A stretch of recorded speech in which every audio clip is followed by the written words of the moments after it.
예수님께서 이 땅에 오셔서 복음을 선포하셨습니다. 회개하라, 천국이 가까웠느니라.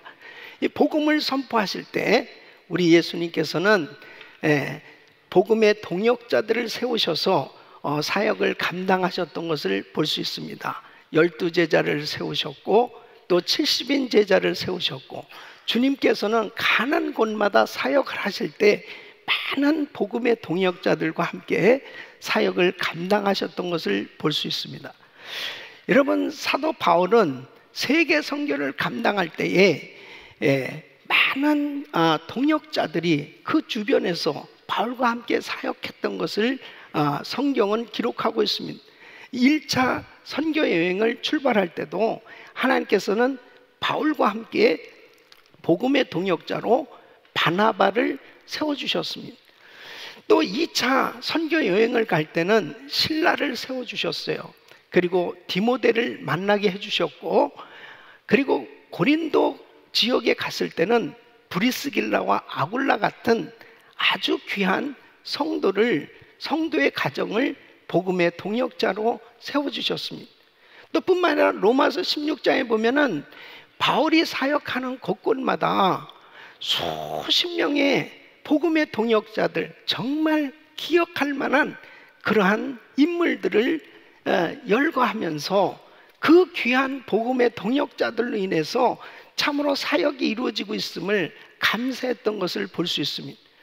여러분, 우리가 지난 37년 동안 우리 교회가 선교 사역과 많은 사역들을 감당해 갈 때 하나님께서 우리 성도들을 복음의 동역자로 세우셔서 오늘까지 귀한 사역을 감당케 하신 줄로 믿습니다. 이 복음의 동역자가 되면 얼마나 복된 삶이며 또 큰 축복이며 은혜인지를 오늘 이 본문 말씀을 통해서 다시 한번 확인하면서 우리 성도님들의 삶이 정말 이 복음의 동역자의 삶이 되셔서 하나님 앞에 아름답게 쓰임받기를 예수 이름으로 축원합니다. 자, 복음의 동역자가 되는 것은 왜 은혜이며 축복인가? 첫째는 하나님의 나라를 위한 고난에 동참하는 것이다. 이 바울은 복음을 위하여 로마에서 괴로움을 겪고 있었습니다. 사실 바울은 로마의 시민권을 가진 사람이고 상당히 여유가 있었던 사람이에요. 그런데 그가 선교사로 부름을 받고 하나님의 일을 하면서부터 그에게는 고난이 왔습니다. 가는 곳마다 핍박이 있었어요. 그의 삶에 참으로 말할 수 없는 시험과 어려움이 있게 되었습니다. 그는 이제 그의 사역의 마지막이라고 할 이 로마 선교에서 그는 잡혀서 참으로 쇠사슬에 묶이기도 하고, 그리고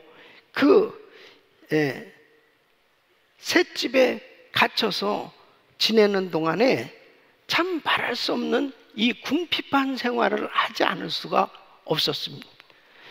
복음 때문에 고난을 겪으면서 지날 때에 바로 이 빌립보 교회가 귀한 성도들이 자원해서 이 감옥에 있는 어려움을 겪고 있는 사도 바울을 위해서 기도하면서 귀한 헌금을 보내게 됩니다. 이 사도 바울이 참 이 감동을 받은 것이 뭐냐면, 자, 빌립보서 1장 7절에 보면 너희가 다 나와 함께 은혜에 참여한 자가 됨이라, 이렇게 그들을 향해서 정말 물질을 보낸 것에 대해서 이렇게 해석하고 있는 거예요. 바로 나의 괴로움에 함께 참여하고 있다, 그렇게 말씀하고 있는 거예요. 그러니까 이 빌립보 성도들이 사도 바울의 사역을 위해서 헌금을 드린 것 자체가 바로 이 로마에서 어려움을 겪고 있는 이 사도 바울의 사역에 그 어려운 고난에 지금 동참하고 있는 일임을 말씀하고 있습니다.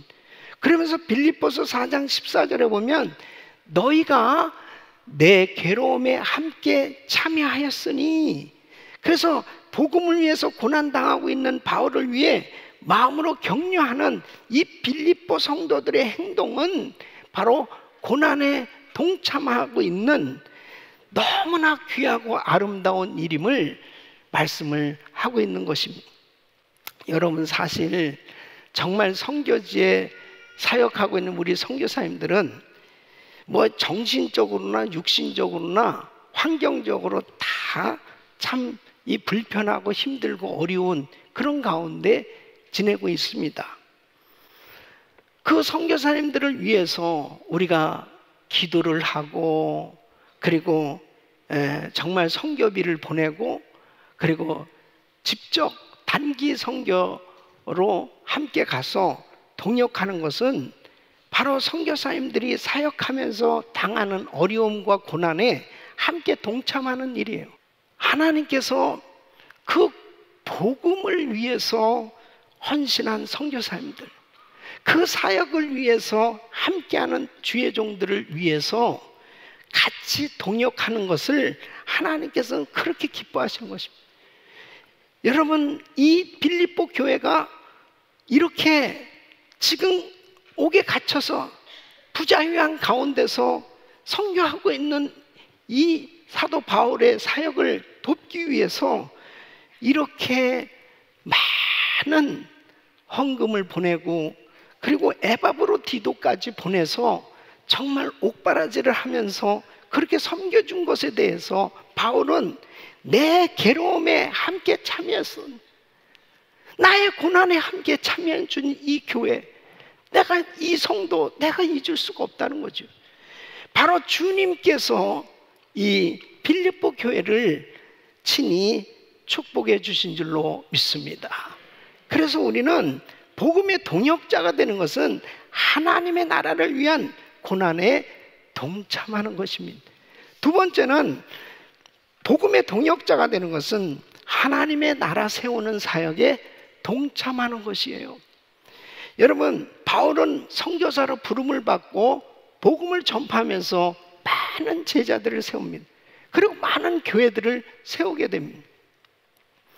그런데 바울이 감동을 받은 것이 뭐냐면, 그렇게 많은 제자들이 있고 그렇게 많은 교회들이 세워졌지만 막상 자신이 그렇게 힘들고 어려운 그런 환경 속에서 사역할 때 자신을 위해서, 이렇게 하나님의 나라 세우는 일을 위해서 귀하게 동참한 교회가 세워진 것에 대해서 너무 감사했던 거예요. 처음이었다는 거예요.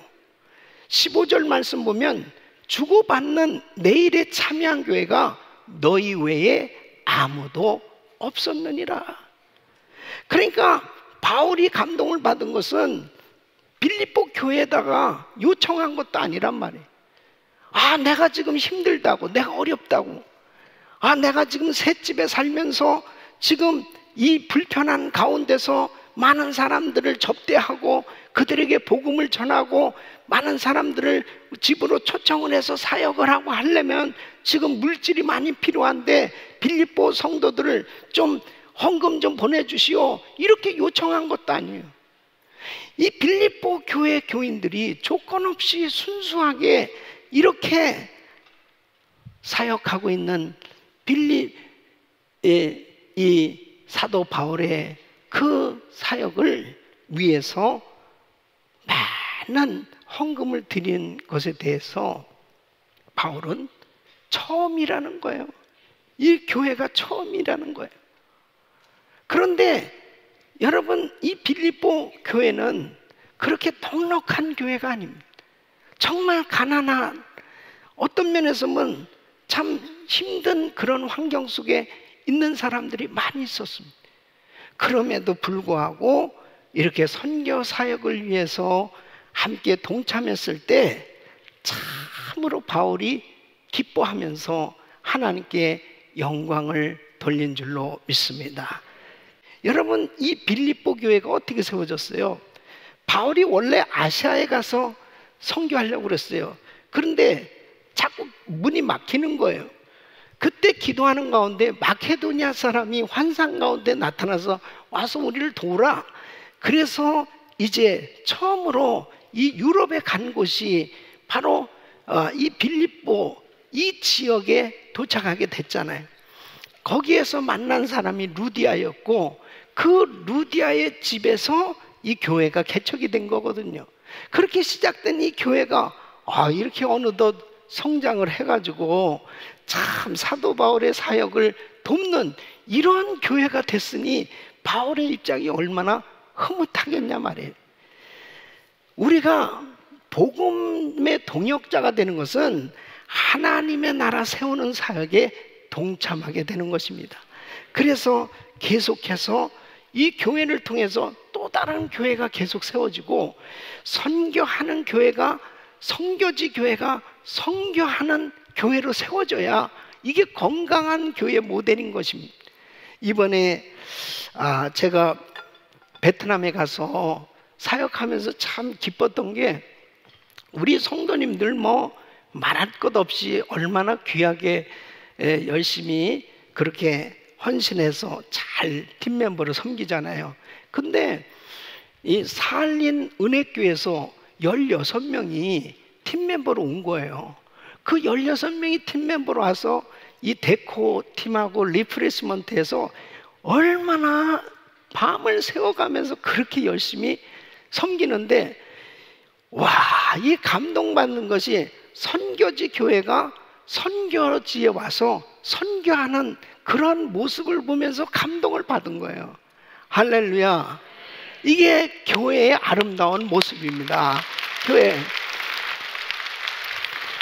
선교지 교회가 그렇게 성장해가지고 참 하나님 앞에 드리고 선교지에 또 가서 이렇게 선교하는 이런 모습으로 성장한 것을 보면서 얼마나 감사한지요. 그것에 대해서 18절에 이렇게 말씀하고 있습니다. 내게는 모든 것이 있고 또 풍부한지라 에바브로디도 편에 너희의 준 것을 받음으로 내가 풍족하니 이는 받으실 만한 향기로운 제물이요 하나님을 기쁘시게 한 것이라. 그러니까 바로 이렇게 바울의 사역을 위해서 헌금하고 함께 사람을 보내서 함께 동역하게 된 것은 하나님을 기쁘시게 한 것이고 하나님이 받으시는 제사라는 거예요. 여러분, 우리가 복음의 동역자가 된다는 것은 하나님의 나라를 세우는 이 사역에 동참하는 일이기에 하나님의 놀라운 은혜가 임하며 하나님께서 축복하신 줄로 믿습니다. 저는 우리 교회에 지금 58개국에 지금 340여 명의 선교사님들이 사역을 하는 가운데 딱 한 나라만 지금 선교비가 나가지 않고 있습니다. 그 한 나라가 바로 대만이에요. 이 대만의 왕회장, 이 왕 자매님이 그 패밀리가 같이 선교 사역에 그렇게 대만 선교를 위해서 전적으로 드려지고 있어요. 10년이 넘게 그렇게 한결같이 서포트를 하는 거예요. 그랬을 때 얼마나 고마워요. 그래서 지난번에도 만났을 때 이 왕자매님 너무나 감사해요. 그랬더니 이분이요 코가 땅에 닿듯이 패스터 한 정말 우리가 감사하죠. 은혜교회를 만난 것이 우리의 축복이고 은혜교회와 동역한 것이 정말 대만에 이렇게 하나님의 나라가 세워져서 놀라운 부흥의 역사가 일어나게 된 것, 이것이 은혜교회를 만났기 때문이고 동역한 것이 너무너무 감사하다는 거예요. 하나님께 영광이잖아요. 복음의 동역자가 된 것이 얼마나 축복이라는 사실을 아는 거예요. 이것을 깨닫는 사람은 아무리 많이 드려도 감사하지 않을 수 없는 것입니다. 세 번째는 바로 하나님의 동역자가 된 것이 왜 축복이냐? 하나님의 상급과 축복에 동참하는 것이기 때문입니다. 여러분, 바울은 복음을 전하고 하나님의 나라를 세워가는, 하나님의 교회를 세워가는 이 일에 복음 전파에 동참하고, 그리고 이 그리스도의 고난에 동참하는 이 일이 하나님의 놀라운 상급과 축복이 있음을 구체적으로 말씀하고 있습니다. 이 17절 말씀 보면 이렇게 말씀은, 내가 선물을 구함이 아니요 오직 너희에게 유익하도록 과실이 번성하기를 구함이라. 여러분, 이것을 이 표준 새 번역에는 좀 쉽게 이렇게 번역이 돼 있어요. 나는 선물을 바라지 않습니다. 나는 여러분의 장부에 유익한 열매가 늘어나기를 바랍니다. 여러분, 이것이 진짜 축복이라니까. 그래서 예수님께서 이렇게 말씀하시는 거예요. 마태복음 6장 19절로 20절, 너희를 위하여 보물을 땅에 쌓아두지 마. 거기는 종과 동록이 해하며 도적이 구멍을 뚫고 도적질하는, 오직 너희를 위하여 보물을 하늘에 쌓아두라. 거기는 좀이나 동록이 해하지 못하며 도적이 구멍을 뚫지도 못하고 도적질도 못하느니라. 여러분, 이 땅에서 그냥 일반 세이빙 어카운트에 있는 물질은요, 보장할 수가 없어요. 어느 날 또 없어지고, 그리고 또 결국 이 세상을 결국 떠나게 됐을 때 그거 천국까지 가져갈 수도 없어요. 보장되어진 게 아닙니다. 그런데 천국에 쌓아둔 것은 보장된 줄로 믿습니다. 그래서 우리 주님께서 반드시 우리는 한 번은 이 세상을 떠날 텐데, 그 천국에 갔을 때 그 천국의 계좌가 열려져서 그곳에 부지런히 쌓아둔 것, 그것을 반드시 풍성한 열매, 이 상급으로 받게 될 그것을 말씀하고 있는 거예요. 우리 사랑하는 성도 여러분, 바로 복음의 동역자로 내가 귀한 시간을 드리고 물질을 드리고 그리고 귀한 몸을 들여서 함께 그 동역함으로 인해서 하나님의 나라 확장을 위해서 섬기는 그 일은 반드시 상급으로 하나님께서 축복해 주신 줄로 믿습니다. 그래서 오늘 이 19절에 보면 바울은 이렇게 헌금하고 이렇게 귀하게 동역한 것에 대해서 빌립보 성도들을 축복하고 있습니다. 나의 하나님이 그리스도 예수 안에서 영광 가운데 그 풍성한 대로 너희 모든 쓸 것을 채우시리라. 참 놀라운 게요, 하나님 앞에는 자꾸 드리면 드릴수록 우리는 없어지는 것 같은데 주님께서는 더 넘치도록 우리에게 주실 것을 말씀하고 계신 거예요. 그래서 누가복음 6장 38절 보면, 주라 그리하면 너에게 줄 것이니 곧 후이디어 누르고 흔들어 넘치도록 하여 너에게 안겨주리라. 안겨주리라. 예? 헤아리는 그 헤아림으로 너희도 헤아림을 도로 받을 것입니다. 여러분, 헤아림을 받으면은 정말 남는 게 하나도 없어요. 그런데 주님 앞에 말씀 그대로 그저 계속해서 끊임없이 드리고 베풀고 나눴더니 주님께서 후이디어 누르고 흔들어 넘치도록 하여 안겨주시는 이런 놀라운 은혜를 주시는 것을 말씀하고 있습니다. 그러니까 우리가 천국 가서도 상급을 받지만 이 땅에 사는 동안도 하나님께서는 부족함이 없는 삶으로 축복해 주실 것을 말씀하고 계십니다. 여러분, 이것이 바로 우리 은혜교회가 모델인 거예요. 이 약속의 말씀이 그대로 다 이루어졌습니다. 성전을 건축할 때도 보십시오. 우리는 선교사 계속 파송했습니다. 정말 극심한 불안 속에서 이 건축을 하면서도 우리는 선교 대회를 치렀고요. 그리고 선교사 훈련원을 동시에 같이 지었습니다. 선교하는 일은, 하나님의 나라 확장하는 일은 고난이 있어요. 시험이 있어요. 불편해요. 선교는 불편한 겁니다. 어려움이 있어요. 그러나 하나님의 나라를 세워가는 일을 위해서 바로 드려지는 삶은 고난에 동참하는 일이고 바로 그 일을 하나님이 기뻐하시기 때문에 반드시 상급과 축복으로 함께 하신 줄로 믿습니다. 그럴 때 분명한 그 약속을 믿고 나가기만 하면 어떠한 시험과 어려움이 있어도 흔들림 없이 하나님의 나라를 바라보면서 나가면 반드시 주님께서 책임져 주시는 줄로 믿습니다. 저는 지난달에 우리 교회에서 킴넷 선교 컨퍼런스가 열렸을 때 마지막 날 저녁 집회 제가 말씀을 전하게 되었습니다. 그 마지막 날 저녁 집회 말씀 전하기 전에 황선규 목사님께서 간증을 하시게 됐는데 정말 그 간증을 듣고 얼마나 큰 감동과 도전을 받았는지 몰라요. 이 목사님이 지금 현재 연세가 88세인데 이분이 70세에 이제 은퇴하시기 전 몇 년 전에 사모님이 암으로 세상을 떠나신 거예요.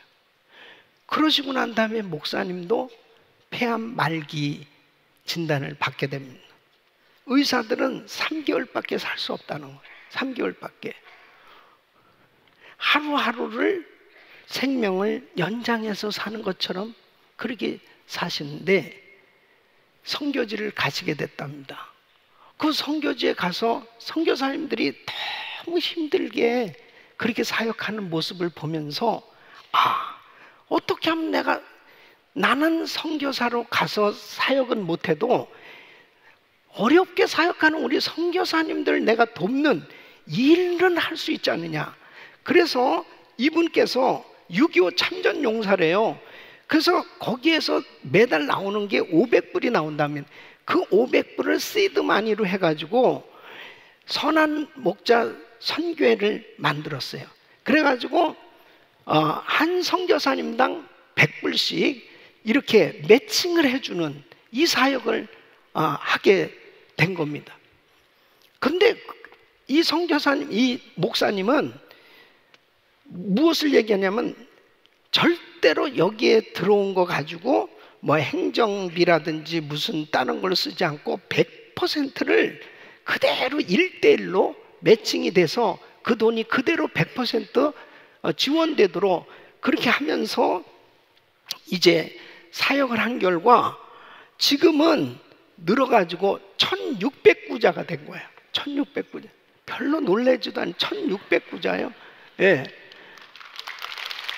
그러면서 이 선교사님이요, 이제 하루하루 생명이 연장됐다고 그랬잖아요. 근데 지금 연세가 88세니까 폐암이 싹 나버린 거죠. 예? 하나님께서 사역하는 동안 암도 고쳐주신 거예요. 근데 또 최근에 이 스트로크가 왔습니다. 그래가지고 심장 스텐트를 4군데나 이렇게 받고 겨우 그 집회를 위해서 오셨는데요. 와, 이 말씀을 전하시는데 여러분, 선교사 한 분에게 우리가 1:1로 이렇게 후원하는 거 어렵지 않습니다. 이 일을 지금 1,600인데 이제 3,000을, 내년에는 3,000을 목표로 한다는. 근데 막 숨 넘어갈 것 같아. 막 얘기하다가 쓰러질 것 같아. 근데 이분이 뭐하러 그렇게 하시겠냐고. 저는 생각합니다. 얼마든지 그냥 편안하게 사실 수 있는 분이 그렇게 무슨 뭐 빚으로 들어 다니는 것 같지 그렇게 막 열정적으로 항구자 해보세요, 항구자 해보세요 막 그러면서 그렇게 사역하는 그 모습을 보면서 하나님의 나라가 보이는구나. 저 목사님의 마음에 하나님의 나라가 보이는. 여러분, 그렇습니다. 세상에 편안한 거 다 누리면서 산다고 해서 마음에 만족함이 있는 거 아니에요. 그게 진정한 행복이 있는 게 아니에요. 나는 그걸 주의 음성으로 들었어요. 정말 그렇게 88세 된 그 노인 목사님이 지금도 그 몸을 가지고 어떻게 하면 선교사님 한 분이라도 더 도와주려고 그렇게 돌아다니는 그 모습을 보면서 하나님의 나라를 보이는 사람, 하나님의 나라를 위해서 사는 것은 불편하다 하도 그것이 은혜요 축복이라는 거죠. 우리 사랑하는 성도 여러분, 우리 교회가 이렇게 이제 선교하다 보니까요, 전 세계에 19군데 신학교가 세워지게 됐습니다. 다른 데들은 막 철수하고 이래도 우리가 지금 계속 선교 사역에 늘어갈 수밖에 없는 게, 현지인들을 제자화해서 그들로 하여금 교회를 개척해 하니까 이 사역이 막 계속 확장되기 시작합니다. 인도만 해도 지금 3기생까지 졸업해서 세워진 교회가 110개 교회가 세워졌잖아요. 이 한 사람당 100불씩을 지원해서 사역을 감당하게 하고 있습니다. 계속해서 끊임없이 또 신학교가 세워지고 사역들은 계속 열려지고 교회는 세워지게 될 것입니다. 너무 행복한 거예요. 너무 감사한 거예요. 우리는 청지기 선교회를 세워서 하루에 1불씩 정말 선교사님들을 위해서 기도하면서 심어서 한 달에 30불 정도로 그렇게 항구자로 해서 지금 사역을 하고 있습니다. 작은 그런 헌신이지만 이것이 모아지니까요, 정말 사역에 엄청난 힘이 되는 이 복음의 동역자로서의 사역이 되고 있어요. 우리 사랑하는 성도 여러분, 우리는 은퇴연금만 준비할 게 아니고 천국연금을 준비해야 될 줄로 믿습니다. 하나님 앞에 내가 드려진 것을 통해서 하나님의 나라가 확장되어졌을 때, 내가 주님 앞에 섰을 때 주님의 기쁨이 되어질 수 있는 그런 삶의 모습이 이제 드러나게 될 날이 오게 되는데, 저와 우리 성도님들이 다 주님 앞에 아름답게 드려져서 귀하게 쓰임받기를 예수 이름으로 축원합니다.